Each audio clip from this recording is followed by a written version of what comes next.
We've all heard the warning and read the predictions. The ground beneath service companies is shifting like never before. So what does the playbook look like for services leaders in 2026 and beyond? What's the right mix of humans and AI in your company? And are you ready for an entirely new breed of services called services as software? Hi, I'm Courtney Baker, and this is AI Know-How from Knownwell, helping you reimagine your business in the AI era. For this special end-of-the-year episode, we're joined by Michelle Swan and Chris Barbin of Tercera to talk about the most important takeaways from their new research report, The New Services Playbook. But first, Pete Buer joins me, as always, to break down some of the latest and greatest in AI news. Pete Buer joins us, as always, to break down the business impact of some of the latest and greatest AI news. Hey, Pete, how are you? I'm good, Courtney. How are you? I'm doing good.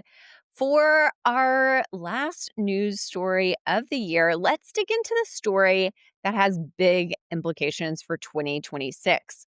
According to a recent study by CNBC, AI will impact 89% of jobs next year. Pete, what do you take away from this one? Right. So let's talk nerdy. Let's get into the data. First, a little more detail on the survey. This was a CNBC flash poll, which I think may be code for they did it fast and with a small population.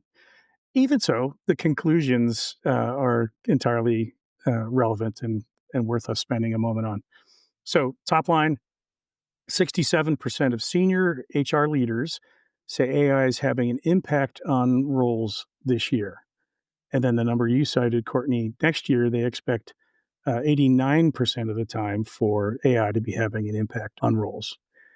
As you dig deeper into the data and definitions, there's more interesting stuff to learn. So that 67 and 89% increasing number is a composite of respondents saying, on the one hand, less than half of the population will be impacted, and on the other hand, at least half, if not more, will be impacted. So the better part of the organization moving in a positive direction in both cases. But as you look inside of it, among those saying that more than half of jobs will be substantially affected by AI, that number goes from 17% in 25 to 45% in 26. So not just an increase overall, but also an increase in the size of the population affected. Survey also asked some questions about headcount that are germane, and massively oversimplifying the takeaway is about a third of respondents expect to see headcount flat, increasing, or reducing. And there's no particular evidence, at least in this survey, that AI itself is the main driver of the reduction. So with all of that in hand, what are the takeaways? First, plan for the change. I would actually love to see how the COO, the CFO, the CEO, maybe even the board would respond to that same question. And if it aligns with the way HR leaders responded, I suspect there's at least some amount of misalignment. And companies need to have a common vision. They need to know where the workforce is going, and they need to have a master plan for it. Second, communicate ahead of the change. So AI is not necessarily handing out pink slips at the moment, at least according to this data, but it is a fundamental new component of pretty much all work. 89% of it, according to these guys, by the end of next year. So let your team know what's coming, help them plan for it. And if you are a devotee of stewardship of talent in your values, help them figure out how to get where they need to get by the time next year rolls around. Well said, as always. Pete, thank you. Thank you, Courtney.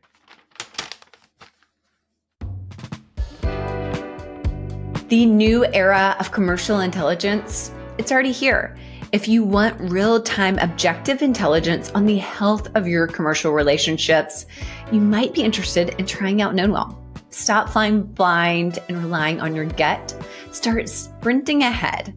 Go to knownwell.com/30 days to set up a time with our team so you can see your commercial intelligence in the Knownwell platform.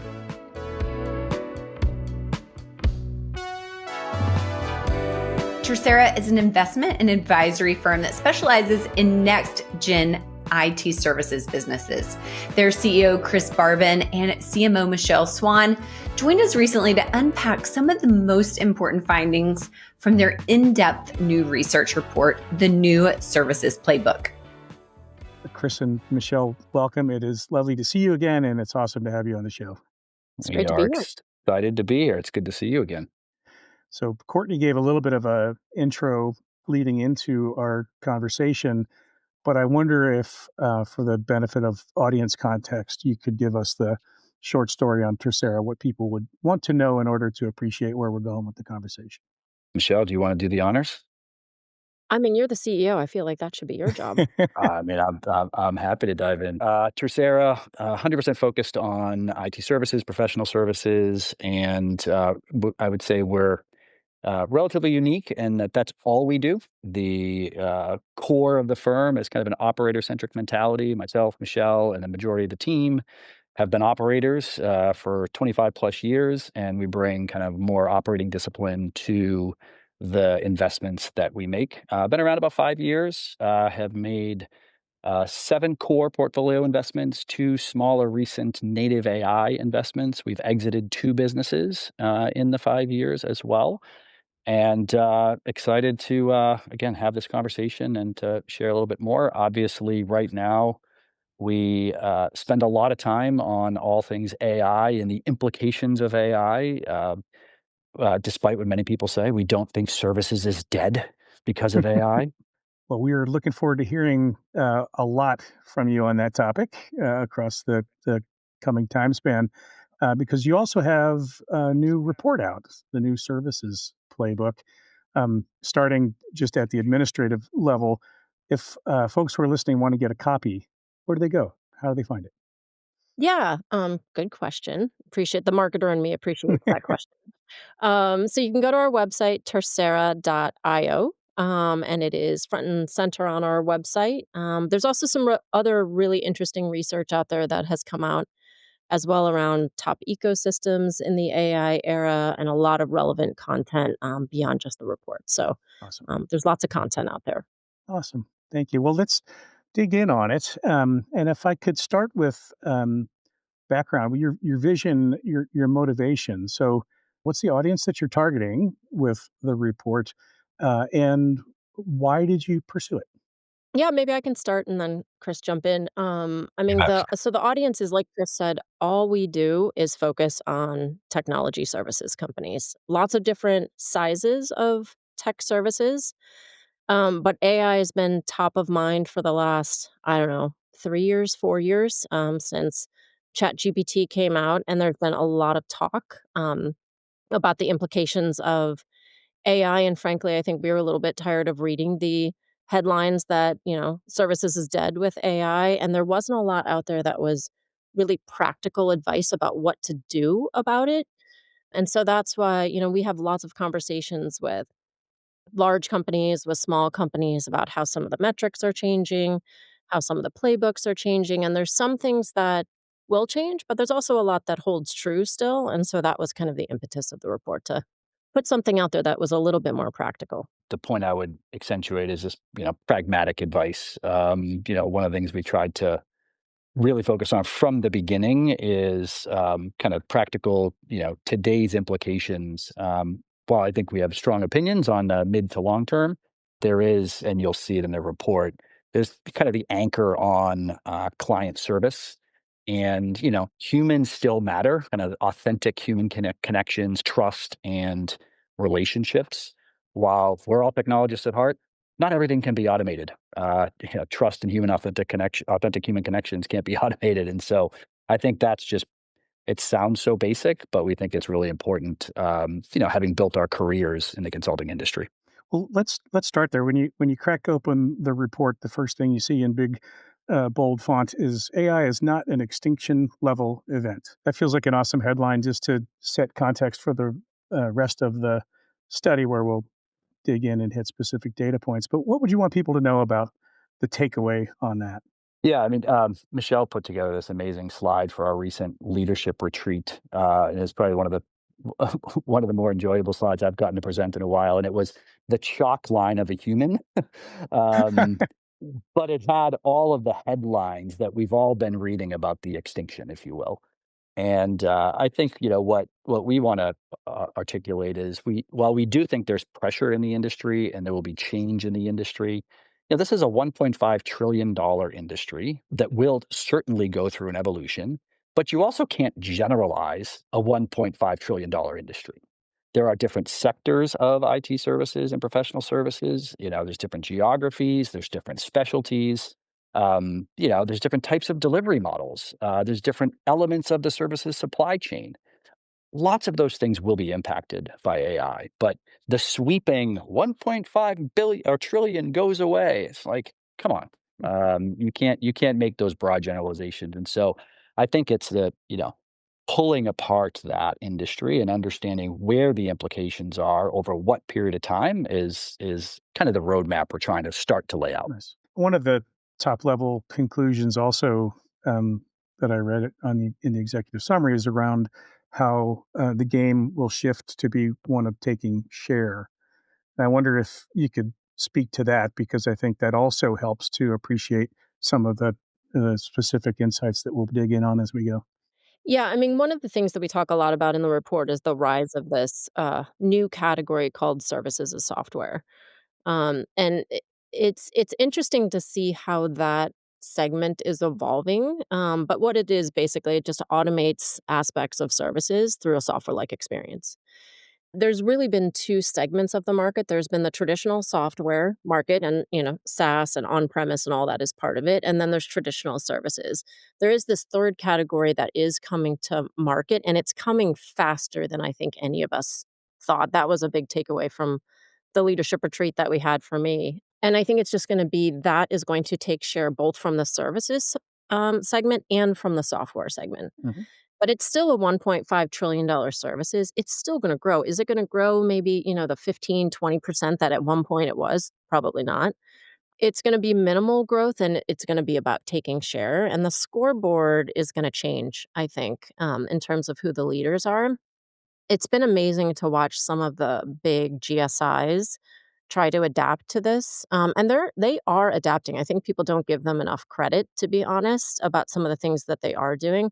But you're also seeing these like startups that are, 10 people that can do the work of some of these big firms in very short periods of time for a fraction of the price, and they're going to take share. Yeah, and I mean, for me, I look at you know, having been around the industry 30 years, three plus decades, when labor arbitrage and offshoring became a bigger and bigger trend to drive efficiency, those firms were taking share from other firms. I think this is a similar mentality. You need to embrace AI to drive a level of efficiency. The market still grew. Customers still needed solutions. But, I think AI is a bit of the new labor arbitrage. Now, those firms that were doing labor arbitrage, I think are going to have to be some of the fastest to adopt because they're under the most pressure.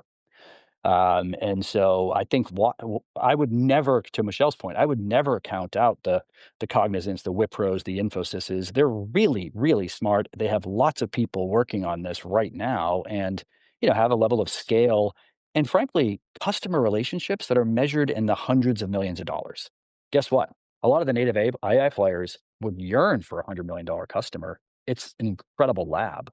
So I think there is some shifting of share for sure. But I think the catalyst for change at some of the offshore outsourcers is very, very high. There's a sense of urgency there, and I don't think you can count them out. Wow. We read recently that McKinsey lost a couple Fortune 500 clients last quarter to the type of AI native provider that you're talking about. Is this the beginning of a steep slope for the big consultancies? I I'll start. I mean, go ahead, Michelle. No, you can tell we're fairly opinionated on Yeah, yeah. I do think that you're gonna see a lot of that, because they can move faster, do different things, and I think everybody's got a line item on the budget for AI right now, and so a lot of these customers are trying to, they sound different. And it will be interesting to see how many of the promises hold true from some of these native AI folks. The one thing that I think people aren't talking a lot about is the fact that some of these GSIs now, because they can deliver faster, cheaper, um, they can move down market too. So there's a lot of pressure actually in the mid market now from some of the Accentures of the world, the McKinseys. I mean, they're never going to be an SMB player by any means, but can they dip down to, a much more reasonable size client and still deliver and make a fair amount of money on that? I think they can. So I think you're going to see pressure across all sides of the system. Yeah, and I think you asked a question about a steep decline. I don't see it being a steep decline. I do think there is going to be pressure on, largely what I would call the management consultancies because, customers are demanding, more value faster and it's not hourly based anymore. So you have to rethink kind of the contracting vehicles. But again, these are organizations that have a tremendous number of very, very smart people. They've adopted through many, many other changes. Now, this is again a huge change. There is a tsunami, if you will, in many ways. But the native AI players also have their challenges. They're thinking things through and a clean sheet of paper, software centric, ground up. But I was talking to two different firms that independently they were both talking to. These are the native AI up and comers. They're struggling with change management and process expertise. Like they think software like, but they're trying to scale into some of these customers who are demanding, the new consulting. They don't have that Yeah. expertise. And so I think there's a tremendous opportunity and I think we'll see this surge in collaboration across the native AIs on one hand, the GSIs and the offshore folks on the other, that they're going to they're going to need to come to the middle to solve customer problems. Maybe some roll up and acquisition too. That's right. I think you started to answer this question earlier, but where I would have gone next is, for a business leader listening to the show, are there patterns in how a buyer should think about going with the tried and true, well-resourced management consultancy versus, rolling the dice a little bit on a slick AI native provider? Like why would you go where?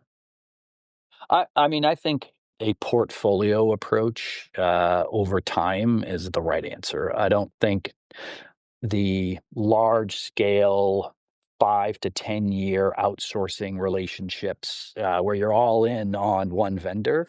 I think there's fewer and fewer of those anyway these days. But as they're doing annual planning, 3 year planning, having a mix of these players and frankly having the client encourage a level of partnership and collaboration, I think is where we'll see some really, really, great innovation. And not just on let's implement faster, let's get to value faster. I think it's going to push thinking around pricing models, which is, I think, one of the more interesting Yes. topics. Like, again, my whole career, everyone's been talking about outcome-based pricing. Guess what? Like, push comes to shove, you get to procurement, and you know, it's chicken, right? No, no, let's go back to hourly based. I think we'll see some real evolution in outcome-based, value-based pricing. But when these types of firms work together, in line with a client, I'm excited about that part of the evolution of the market too. Let's talk about the pricing question. Why is the current market composition and the capabilities of the players different in a way that finally we get to outcomes based pricing? I think there's just a level of urgency because I mean, a project that used to maybe take 6 weeks sometimes can take a week now. And so there's just a level of urgency that's forcing the conversation that maybe didn't force it before. So I think there's that. Then there's also the headlines all about, there was just a headline in the Wall Street Journal about the death of the billable hour. Everybody reads those same reports. Well, you believe them or not remains to be seen. But so I think procurement and buyers are starting to expect different things as well. So I think part of it is just a little bit of a mindset shift. And then I think I don't think it's a bad thing either because it is going to focus less on the input. How many hours did I work on something to what actually did you get out of it, which is a good thing for services in the end. Hmm. Totally. I think it will maybe shift the perception of services in some ways, but I don't think it's going to happen overnight by any means. I think a lot of times, and we heard a lot of these stories at our leadership retreat just recently, that you'll pitch it to a client and the client will be all excited about it. And then it will get kind of walked back once they get to procurement or once you have to commit to a certain thing. Because some of these outcomes are really hard to get to. And so we're seeing a lot of just experimentation across the board, whether it's, fixed based pricing or more retainer based pricing or deliverable based pricing. So this is going to be a really fun area to watch, I think, over the next 12 months. I think the only other like dimension I would add there is that I think there's been, over the last handful of years, more enterprises have their own internal teams doing things with tools and technologies in and around the AI space. And so I think their confidence level maybe is up. So they might be able to take higher risk in some of these, as opposed to the here we are, we contract for $100 million with, said integrator. There's internal teams that can kind of mix in, and I think that raises a level of confidence as part of the ability to go do these projects and outcome based contracts. I also think that they'll be more isolated. It's not going to be shifting huge amounts of FTEs. I think they'll be able to measure and then again have that internal team that can kind of keep the partnership honest in some ways. I think in the room next door to outcomes-based pricing is the question of transparency in the offering. Are you seeing pressure on like sort of clarity around what's the work that AI is doing versus what the humans are doing, and how does that play into the costs in the gig? Yeah, for sure. I think that whole, visibility, transparency, trust, governance. There's such a big world, I think, emerging there that I think is going to be, um, that's going to evolve in a big way over time. It's again an area that we're excited. There'll be specific vendors I think that are going to focus in on that area, but yeah, certainly. I think it does come down to ultimately it's trust, right? And I think when people do big contracts or build relationships with firms, consulting firms, like that is at the core. It's a level of trust. And if you don't have that trust where the work product's coming from and the visibility into it, where the code's being generated from. So I think there'll be a whole body of companies or a whole grouping of companies that's going to be focused on that kind of again trust, visibility, transparency, and governance. All right. We said we talked about the study, so let's shift gears and get into that. There's some fun. I got too carried away with the conversation as it was going. I love it. One of the early data points, 59% of enterprises are in the process of replacing services with AI solutions in the next 3 years. 16% are already down the path. So 75%, if you do some quick math, already starting or planning to replace services with AI solutions. Yeah, so it's interesting. So that stat actually came from an HFS study that was at the beginning of the year. So it wasn't our research, that particular stat, and it was shocking to me. I mean, the first time I saw that presented, we went to HFS's conference at the beginning of the year, which was fascinating. It had all of the major CEOs for most of the big services companies, and there is fear happening in this group. And so the quote I think that was alongside it was just there was one, I won't name the actual company, but there was one CEO of a large Indian SI that was there, was like, my job is to manage the race to the bottom line while I build for the future, that is just kind of a shocking statement. So I think the number is shocking, but it is interesting to see how that plays out, because I think there is this expectation in people's minds of what AI can do. And in some cases, that will meet expectations. In some cases, it will fail. I mean, you're seeing a lot of people get rid of employees, try to fill it in with AI, and then end up hiring some back. Yep. So I think there's going to be this kind of up and down of what it can and can't do. It is definitely going to replace some services for sure. Will it replace as much as I think people think it will? I don't know. Yeah. The other thing I would say is, and this is one of the banter points we've had AI related work and the definition of that is pretty broad.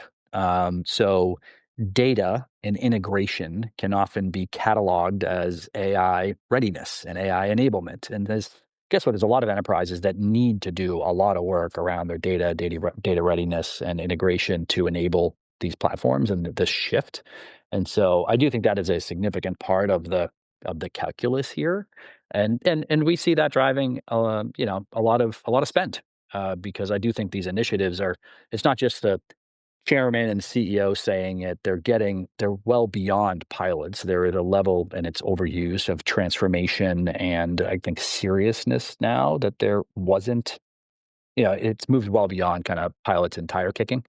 And but I think that kind of data and data readiness and integration is a huge part of the spend driver right now. And are companies doing this work on their own, or are they turning to third parties to help them make sense of the transformation work?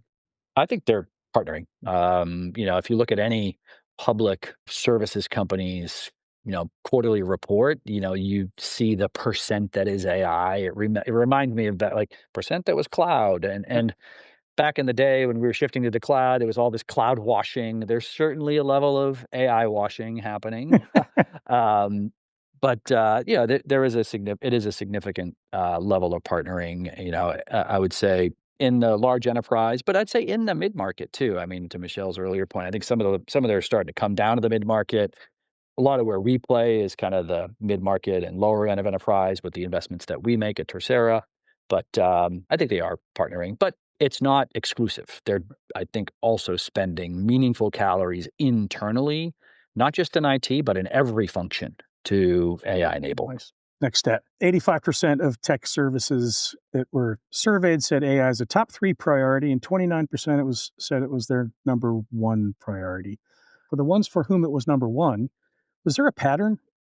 I don't know if we analyzed it in that way. I mean, I think there's the other priorities, which are always going to be the same priorities, right? Like there's how do you scale the business? How do we get more revenue? The get more revenue is always going to be number one.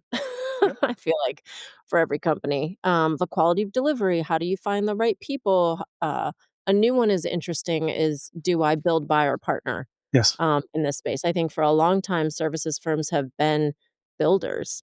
And this stuff is moving so fast that people are trying to figure out if that should be what they do in the future, or do they partner with some of these native AI firms, or acquire for some of the bigger SIs that have a lot of capital on the balance sheet. Do I acquire some of these new skills in? So I don't know that we analyzed it exactly that way to see like what the number one, but it was overwhelmingly AI was the top of everybody's list. Yeah, I think it's one of those, to classic consulting answer, it Eh, depends. um, to me, it depends though on industry. So you think about, it's a number one priority if you are in the professional services space. Guess what? Like you are under attack in many ways, and not dead, but under attack, and you have to pivot, and it's revenue implicating in many ways. If you are in commerce or e-commerce, like guess what? Like it's a massive shift in ad spend from Google versus ChatGPT. If you are in manufacturing, you're worried about tariffs as your number one priority, right? and maybe it's a number two or number three. So I think it's highly Right. regional and sector or industry in terms of where number one, number two, number three is. We've joked a few times about the fact that agentic AI should be Time's 2025 Person of the Year. The irony I saw that. dripping all over that one. Um, and we've had a number of people on the program who talked about the potential for agentic AI and how hard it is to actually get from concept to actually making it work. How about in your space? Is the balance is agentic AI more impactful than it is hype? I think we're seeing it start to gain traction. It's hard. I mean, part of it is just the trust factor because, like Chris said, when you're a consultancy, it's all about the trust. And one bad decision, one bad move, and that could kill trust and have major implications. So I think there is a level of, I don't want to say conservativeness in some ways for some of the big projects, but we're seeing it across the board in experiments. that are starting to make their way in with some of the core service delivery lifecycle processes, especially figuring out how to implement those into companies. Yeah, I mean, I think about it was interesting. I got a hold of, or I saw Accenture has an amazing agent that responds to RFPs for clients. Like it's really, really well done. It's very powerful, and in there, I think it's a controlled rollout. Like it's not going to spit out here's your $50 million proposal. It's fixed bid, but it's an engagement layer that's pretty unique. You get a lot of answers. It can help an end client. It can help probably procurement. That's a long way from being an agent that can actually take that end to end. Our companies, I think, have done some really good work setting up agents that help them with the pre-sales process, that help them in their finance organization, internally focused, showing a level of productivity, not client focused where it's going to solve world hunger. Yep. I think that like there's a long way to go before the true promise of agents, I think, frankly, lines up with a lot of the marketing hype. Yeah. Well, and I guess the acumen level of buyers and users has to sort of keep up with the promise of the technology as well. Do you think there are certain types of use cases that just simply lend themselves better to agentic AI than others? I do. I mean, I think that there are the basic level kind of repeatable things that are lower risk where there is a human in the loop still. That seems like a natural one. I mean, I spent a lot of time in go to market. And so on the sales and marketing side where you're still going to have somebody involved before it gets to the customers. I think there's a level, and I mean, there's a reason why AI went into customer service first too, because there's a lot of where data is very clean, I would say, and compartmentalized. I think if your data is a mess on the inside, that's going to be a problem. And so there's a lot of work that probably needs to get done within most organizations to clean up their data before they can even get to kind of that next level of agentic. Yeah, I think, and when I look at, again, our businesses that we invest in and partner with, the areas that are the easiest, I think right now, by way of low hanging fruit, documentation. Consulting has lots of documentation that you need to provide to your clients. That's a lot more efficient and effective, and you don't need a team of people to do that. Even requirements gathering, a lot more efficient, a lot more effective. A lot of development, elements of development, a lot of elements of test. Um, I think where you go into where there's still gaps is, again, change and process in a specific industry. Like change management, I feel like every large enterprise is begging for more support Yeah. there, and you're not going to just automate that. That like, takes humans in conference rooms, talking to people, convincing them, showing them. We even had, we're a small firm. We even had somebody who kind of walked us through some things that just sparked some new ideas and made us feel more comfortable about doing what we need to do as a private equity shop. So I think there's some things that lend themselves, but you still, to Michelle's point, need that human in the loop Yeah. to build that trust and confidence. So the agents on the team not running their own show just yet. Another interesting finding from the report that there's a big divide between top executives and middle management about the impact that AI will have on their organizations. Can you tell us about what you saw? I have a theory. I wish I would have asked 6 more questions after that question in the research to see exactly what was happening, but my theory is that there's a lot of pressure coming from up top, from the board level down to executives of, like, "You have to go do this," and I think executives have a broader view of the business sometimes, and so they see what's coming for Yep. them, and so there is this level of urgency. I think bottoms up, you've got people who are worried about their jobs, rightfully so. So there's a level of resistance sometimes. And frankly, I think when it comes to AI, that last mile of work is often the hardest. And they're the ones that see when AI falls down. So I think that divide is real. And I think that people aren't spending enough time helping the, I would say, mid level managers and below kind of reskill and see what's coming. Because it's coming. Yep. I think the best executives and companies that I've seen driving change and where the gap isn't as big are, when they've kind of empowered the mid managers, the next level to kind of do these almost every week, lunch and learns. They've kind of broken down the adoption and the engagement at the functional or at the small team level, but also that the CEO is an active user, and demonstrates how he or she is using the technology to be productive and is very transparent and open about the pros, the cons, but it's through actual use. It's not just you shall use AI, in that demonstration on an active basis, but again, then broken down by small team, and sharing proactively. Those are that's where I think the gap is smaller than the larger enterprise where it's McKinsey and BCG from on high. You go do X. Harder to roll out. We've had a number of conversations with companies in the middle market who have tried to get the 1,000 flowers blooming, so that the rest of the organization has the same kind of experience that top of the house at least believes they have, in terms of what's coming. And then a different problem arises, which is we've got all these experiments going on, and there's no control, and there's no focus of energy on actually driving to a small number that are going to make a real difference for the business going forward. I wonder if you relate to that, or if you've seen ways that once the wave is crashing, leadership has been able to sort of rein it back in and get energy on a short list. I think I it's think it's a classic. It depends. I think I've seen a mix. It's a mixed bag, right? I think it's back to the build by partner strategy. I think I've seen some organizations where they're partnering very effectively with some of the model companies and other SIs in very targeted ways.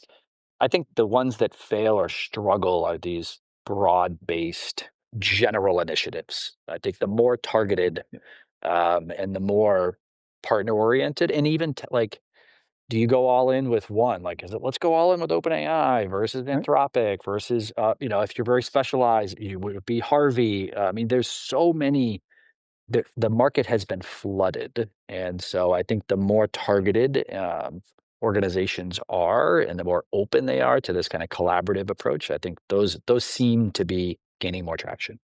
We also noticed in the report a reference to the fact that spend on the technology is a kind of pacing ahead of spend on people, and recognizing that spend isn't the only indication of where you're putting time and energy in. That feels a little bit out of whack, from where I sit. Is that your take too, or?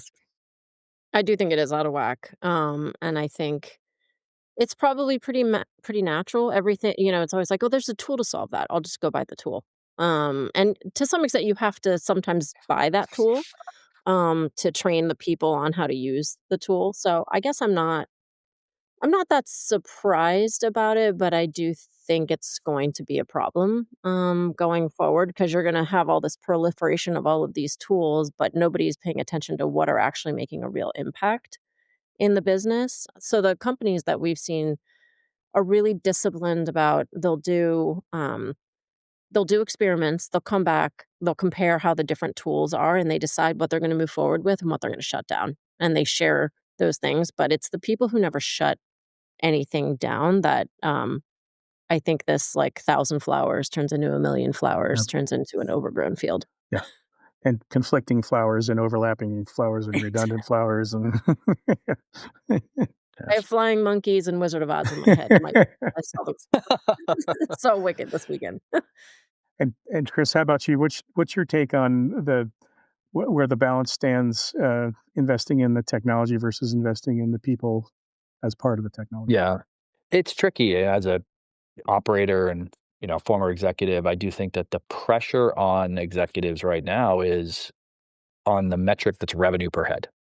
And so, like, ultimately, if these technologies work, and they're all saying they work, look at how we have X% in the AI. So the real ultimate measure is your revenue per head improving? So therefore, you have to squeeze. You're investing in technology, and you generally have to squeeze on the people front and your labor costs. So I think it's a tough call for executives at this point when you're seeing the flood of technology, you're trying to drive up revenue per head. Um, that said, as a lifetime consultant, I do think that I'm a big believer in kind of training and enablement and change and growing talents. So it's a real tension in an executive's decision making criteria right now. So I think it's swung so heavily to tech. I hope it balances out, in the coming years. But I'm empathetic to the pressure point. Okay, so I'm watching the clock and realizing we're going to have to bring it home. You did this report, you prepared this survey to learn some things and to be able to offer some advice in the end. And so I wonder if we can land there with conclusions you took away and advice you have for services leaders. So there's 5 specific takeaways at the end of the report. You should go download the report, so I won't tell you all of them. But I think the one thing that always sticks in the back of my mind is just figure out how you move up the stack. Because there are things that you used to be known for, that you were the best in the world at, that no longer differentiate you. Nice. And so figure out how to automate those things and do something else that's even more important than that. If you're stuck just defending what you were, you're never going to be able to figure out what you can be. And this is the opportunity. This is the time to do that. And so I think that kind of my biggest takeaway is just how companies are moving up the stack so they can be that trusted partner when some of the stuff they used to do gets commoditized. Yeah, and it's the fourth recommendation we make of the five, but it resonates for me because it was something that we took very seriously when we were building Aperio back in the early cloud days, and that's be client zero. Like using and understanding how AI will impact every single function in your business and demonstrating that to your customers when you talk to them. Not like we're the best consultants at AI. It's like, let me show you how we're using it in finance, in marketing, in sales, in delivery. Um, I remember like we built back in the day in 2006, our whole company, we got it to 100 plus million in the cloud. No one thought that was possible.